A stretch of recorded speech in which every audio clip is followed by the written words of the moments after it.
What's up, everybody? Welcome back to the channel, guys. Today we're going to be discussing YoungBoy and looking at how he just dropped another album this last Friday. If you guys don't know, I'm trying to do my best to stay up to date with YoungBoy videos. I'm trying to keep you guys updated every time he drops an album, and even though I didn't get this video out before the project dropped, still going to discuss it a couple days later. But if you haven't seen, we're less than 200 subscribers away from 40k. So if you are new here, please drop a sub. It'll help out a lot. With that being said, we're going to get started. All right, so YoungBoy still hasn't even updated the channel banner yet from the last Slimeito. Obviously, the last time we talked about him, he had just released Reeler 2, which looks like a little over a month ago. I'm not even sure exactly, but we ended up getting news on, I think, mid-Thursday that he was going to be releasing another album called 3800 Degrees, and it features 13 more tracks. With this album being out as well, or this project, this is now 5 YoungBoy projects released in 2022 so far. Keep in mind that we're only in October. We're definitely probably going to be getting at least 1 to 2 more projects this year, one in November and maybe one in December to end the year off. And then who even knows what YoungBoy is going to do for 2023. That'll be his first full year being independent. Even looking at his YouTube stats, because that's obviously where a lot of this music is releasing, at least right away. He does get them onto DSPs eventually, but when it's originally released, it just hits YouTube to start.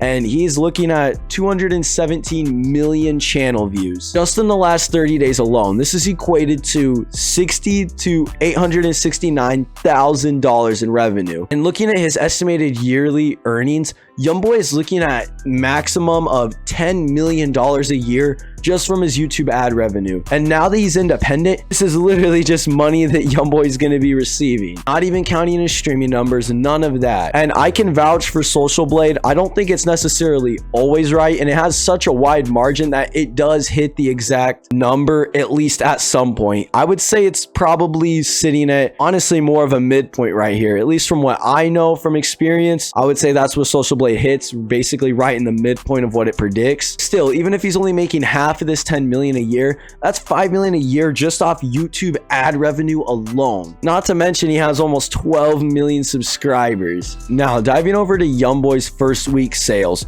we know that DaBaby and YoungBoy's collab tape sold around 30,000 units in its first week, which honestly was pretty low just for the fact that we knew this was going to be releasing. But looking at what DaBaby sold with his new album, he didn't help out these numbers whatsoever. And then YoungBoy with his first solo project this year sold 80,000 units. The last Slimeito did over 108,000 units. And then Reeler 2, the surprise mixtape that we knew about the night of its release, ended up selling 40,000 units. That leads me to believe that 3800 Degrees is going to sell anywhere from 30 to 40, maybe 50k units first week. So not only is YoungBoy not really warning anybody of a drop, there's no rollouts. He drops literally up to 5 projects, if not more, a year, but he's not flopping. Even over time, these albums are, one, streaming good. They're doing good first week. It's just crazy what YoungBoy is able to do. There is no other artist right now that is in this lane that can be this consistent and has such a big fan base that pays this much attention to him. It's like he never drops an album that his fan base considers mid or bad. He never drops anything that could make him fall off. He's just always on an uphill grind. With all this being said, make sure to drop a like and subscribe if you're new here. I'm going to keep you guys updated as we get more YoungBoy information, news, whatever. Thank you for watching, and we'll see you in the next one.